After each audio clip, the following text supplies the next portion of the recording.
కానీ సెక్యులరిజం పేరు మీద secularism is not one way, it's two way. Secularism అంటే కూర్చోబెట్టి ఒక్క సైడ్ నుంచి వచ్చేది కాదు, అన్ని సైడ్ నుంచి రావాలి. ఇది చాలా ఆవేదన కలిగిస్తుంది. కొన్ని దశాబ్దాలుగా చూస్తున్నారు ప్రతి హిందువు. దీంట్లో మిగతా మతాల ప్రస్తావన కంటే కూడా నేను ఎక్కువ ప్రస్తావన చేస్తుంది హిందూ ధర్మాన్ని పాటించి వాళ్ళు వ్యక్తిగతంగా పాటించి బయటకు వచ్చేటప్పటికి మీడియా వారి కోసమో లేదంటే ఇంకొంత ఎవరైనా సాటిస్ఫై చేయడం కోసం తెలియదు, కానీ సాటి హిందువులు తోటి హిందువులను తిడుతూ ఉన్నారు. ఇది చాలా ఆక్షేపణీయం. దీంట్లో నేను ముస్లిమ్స్ నిందించట్లా, అది క్రిస్టియానిటీ నిందించట్లా, కానీ బాధ్యత తీసుకున్న హిందువుల్ని నేను నిందిస్తున్నాం. బాధ్యత మీది.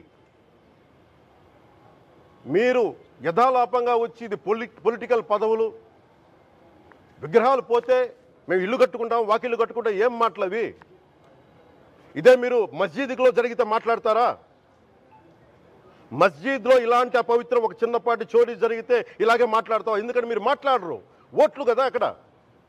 కానీ హిందువులు మాట్లాడితే హిందువులు అందరికీ ఎవరు పట్టించుకోరు. ఇక్కడ మా వేదన ఉండదా? మౌనంగా ఉన్నామంటే బాధ లేదనా? కోపం రాదనా? ఇష్టానికి మాట్లాడుతూ ఉన్నారు. సనాతన ధర్మం మీద, అయ్యప్ప స్వామి మీద మాట్లాడతారు, సరస్వతి దేవి మీద మాట్లాడతారు. అల్లా మీద మీరు మాట్లాడగలరా? మహమ్మద్ ప్రవక్త మీద మీరు మాట్లాడగలరా?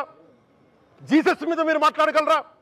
ఏం అందరూ కూర్చొని సనాతన ధర్మం మీద, వినాయకుడి మీద జోకులు వేస్తారు, దుర్గాదేవి మీద జోక్స్ వేస్తారు, సరస్వతి దేవి మీద జోక్స్ వేస్తారు. మా మనోభావాలు గాయపడవా? మాకు బాధ ఉండదా?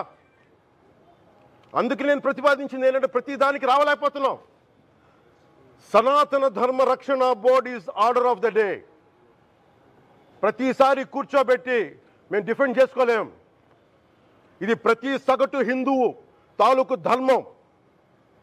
ఇదే ఇస్లాం మీద దాడి జరిగితే ఎంతమంది బయటకు వస్తారు? ఎంతమంది నిరసన తెలియజేస్తారు? రోడ్ల మీదకి రమ్మని చెప్పట్లా. కనీసం మీకు కోపం కూడా రాకపోతే మేము ఏం చేస్తాం? గుడికి వెళ్ళే ప్రతి హిందువు బాధ్యత కాదా ఇది? నా ఒక్కరి బాధ్యతైనా, మా బాధ్యతైనా మీది కాదా? ధర్మాన్ని పరిరక్షించడానికి మీ బాధ్యత కాదా?